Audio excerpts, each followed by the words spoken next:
and welcome to Inner Circle Guidance. Today we're going to be doing a collective reading, but for those of you who are new to the circle, hello and welcome. Don't forget to hit the subscribe button. I post new videos every single day, and if you're looking for daily short tarot readings, check out my Instagram, Facebook, TikTok, or YouTube Shorts. If you're looking for personal services or personal readings, I offer them through my website, innercircleguidance.com. All right, so we're going to be doing something a little different today because it's April Fool's Day. Let's find out specifically where the jokers are in your life. Wow, the cards are like in a weird energy. I keep almost dropping them.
Okay, so let me give you a little background on the Joker card. The Joker card is a card that often can have multiple meanings depending on what game you're playing and what situation you're in. Sometimes in certain games, the Joker is a wild card. In certain games, it's the highest value card. And in certain instances, the Joker is the lowest card, or the card to be avoided, or the card that will make you lose if you play it in a game. And spiritually, the Joker card has a duality meaning to it. It has positive connotations and it has negative connotations. And it's interesting because as I went to shuffle the deck in the very beginning, you saw that the Two of Pentacles fell out. These jokers that we're about to talk about in the various areas of your life are going to be valuable and beneficial, or negative and pointless, depending on what game you're playing, what situation you're in. And it's going to be up to your discernment to figure out what type of Joker you have. And so I pulled clarity cards for the first one because I wanted more specific details on the first card that I pulled. And so these cards have to do with the jokers in your romantic relationship. And I'm seeing that for a lot of you, you're in this sort of period where you're resting, you're reflecting, you're kind of taking a time out. Whether you're in a relationship or you're single, there's sort of just this energy of putting your focus more into yourself at the moment, or kind of taking a pause on your romantic life and not putting your romantic life to the forefront. And it's interesting because I pulled the 4 and then I pulled the 3 of Wands. So we went backwards, which is interesting. And so it's largely this pause is because you have a lot of things that you're planning at this time, and you have a lot of options on how you can move forward. And you know that what you want in the long term, as far as like the overall grand scheme of things, you know that like exactly what you want in terms of that. But where it comes to fitting your romantic relationship into that and what that should look and feel like, even for those of you who are in relationships, I'm seeing that you're sort of in this pause period.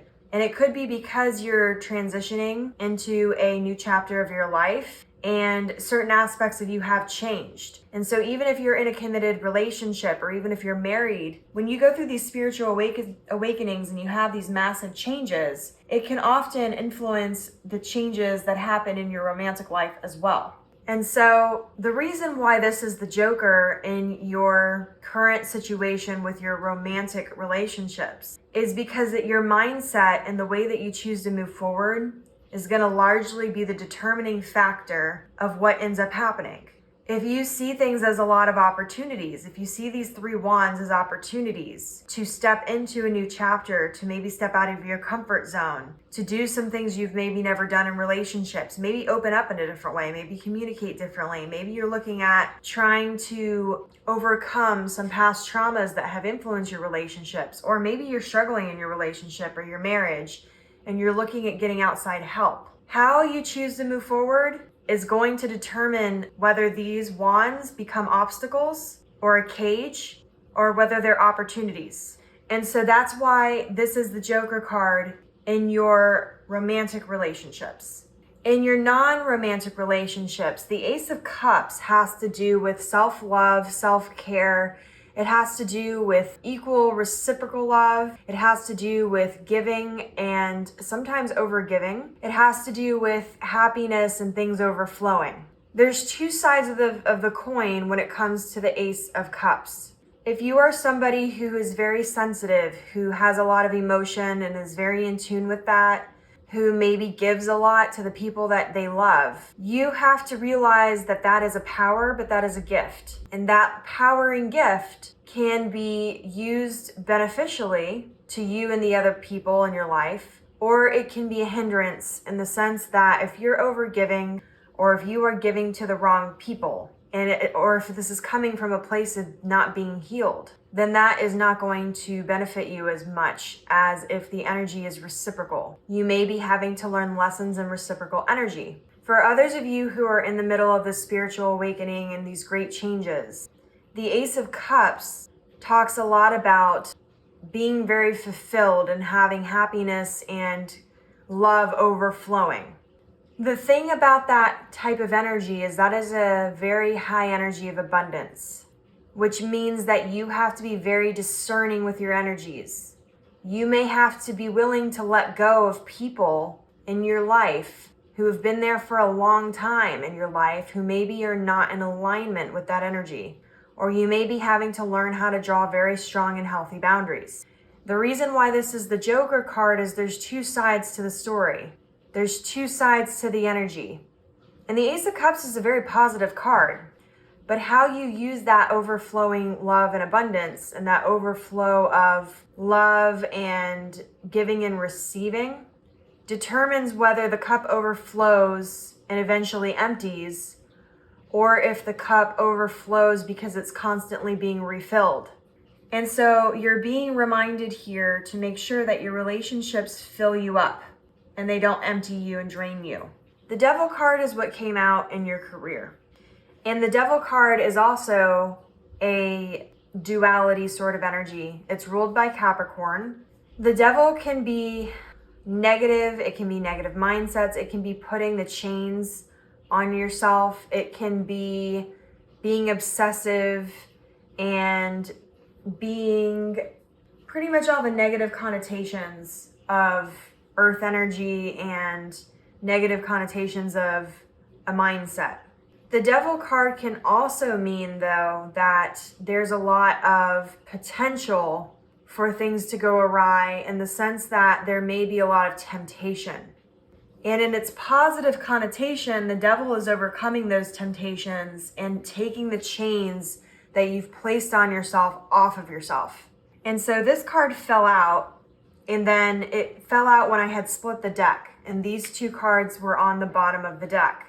With the Queen of Pentacles and the 7 of Pentacles, you're being asked in your career to really make sure that you're planting the seeds for the things that you want to create for your future.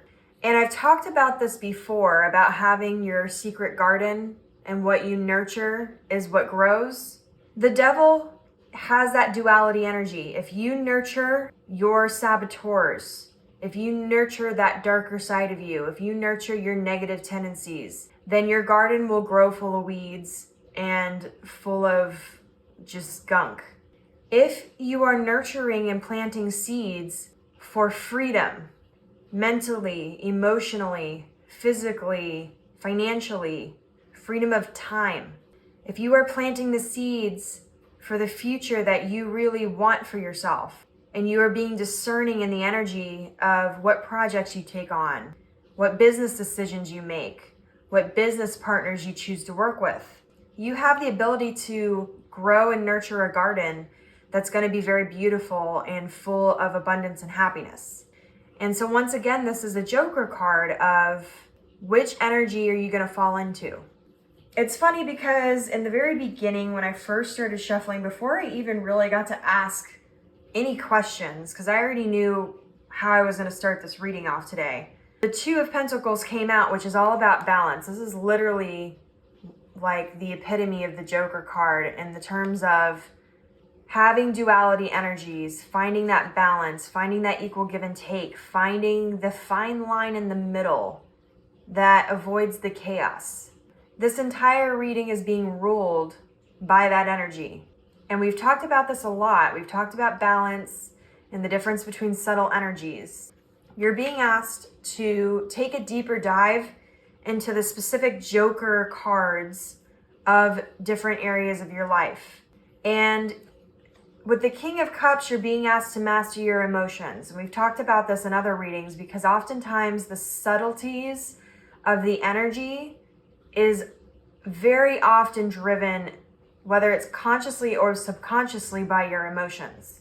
And your emotions are very largely tied to your mindset and your thoughts. And your mindset and your thoughts is often what determines the outcome. Because your mindset and your thoughts is what often drives how you make decisions and what actions you do or don't take. And so with this being an April Fool's, and April Fool's is all about illusions, and it's all about jokes and about things not being quite as they seem. I want you to take a look at different areas of your life and figure out where the jokers are. Where do maybe you need to nurture one joker, and where do you maybe need to remove another? Are you going to play the card, or are you going to take it back and put it back in the deck, or put it, in the discard pile? You're the determining factor. Remember, you're the Grand Master. The Grand Master, even though it's technically a term used for chess, my definition of the Grand Master is somebody who makes all of the grand decisions and actions in the game, regardless of what game it is. So when we talk about you being a Grand Master manifester, this gets down into what cards in your hand are you going to play, what cards are you going to discard. And I'm going to take one more card to just give you final guidance here on a different joker that may be influencing your spiritual journey and your spiritual awakening.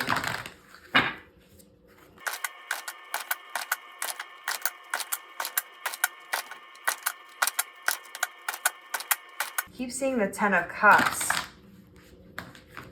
So a lot of you are focusing specifically on your relationships right now. And maybe that is an area of your abundance that you are lacking. I just saw the Empress. Ooh, okay.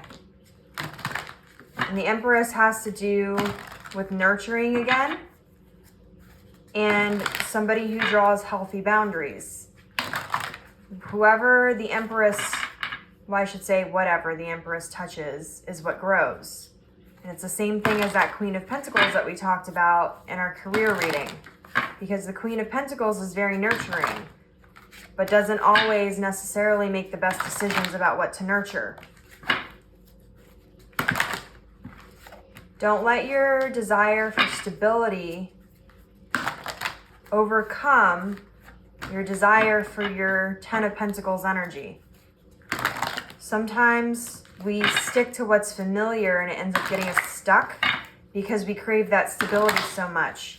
And to me, that is the major downfall of the Queen of Pentacles, is that she often wants stability so badly that she sometimes will settle for things because it's comfortable instead of settling for, or instead of going after what she really wants, or drawing the boundary of what she really needs.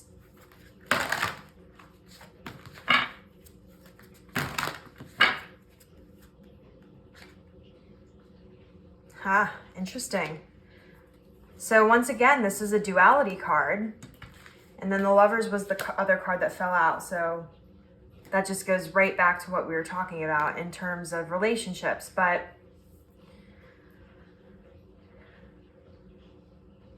it's interesting because both of these cards actually have double meanings. The Seven of Cups is a card of manifestation. It's a card of the window shopping card of like you walk past all the windows and you decide exactly what it is that you want.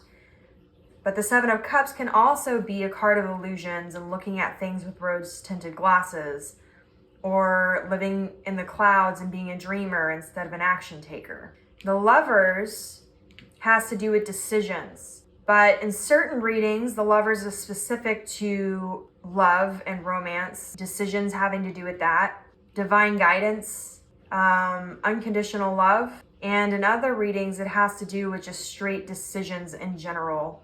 And so what's interesting here is that in your spiritual journey, you need to make sure you're being very clear on the things that you want, but that you're not duping yourself in both areas of your decision making when it comes to your manifestations and your spiritual awakening, and when it comes to your romantic life or your decisions in terms of relationships, whether that's romantic or non-romantic. And what I mean by duping yourself is oftentimes this kind of goes back to this Queen of Pentacles that I was just talking about, of wanting stability so badly that you end up settling because something's familiar and something's less scary than actually taking those steps and stepping out of your comfort zone into the things that you actually want. And the thing is that oftentimes the things that we really, really want make us a little bit uncomfortable in one way or another. If you want to be an actor, for example, and you're scared to sing in front of people, well,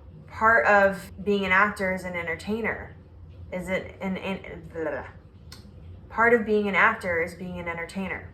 Entertainers are meant to be able to entertain regardless of whether they're good or bad at something. And so whether you're a good or bad singer isn't really the point. The point is can you use your weakness or your strength as a singer to an advantage for your acting career? I feel like I'm not as articulate today.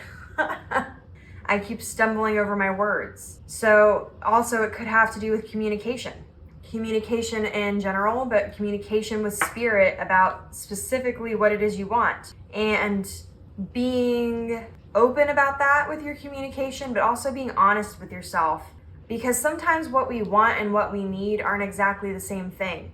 And that can also put us out of our comfort zone. We may want a partner, for example, who is very good with their communication and very observant, but that can also mean that that person who's very communicative and observant may always notice every little thing about you, and you may never be able to hide your emotions from them, which may put you out of your comfort zone. And so ultimately, you're being asked to make sure that you are aligning to your Ten of Pentacles energy here. That idea of having everything in all the different areas of your life that you want, having abundance and happiness, that overfill of joy and happiness, and being constantly replenished of energy instead of being drained of energy. Make sure that you are careful what you wish for, in the sense that you are aligning what you're trying to manifest with your most authentic self, and make sure that you are not falling for the illusions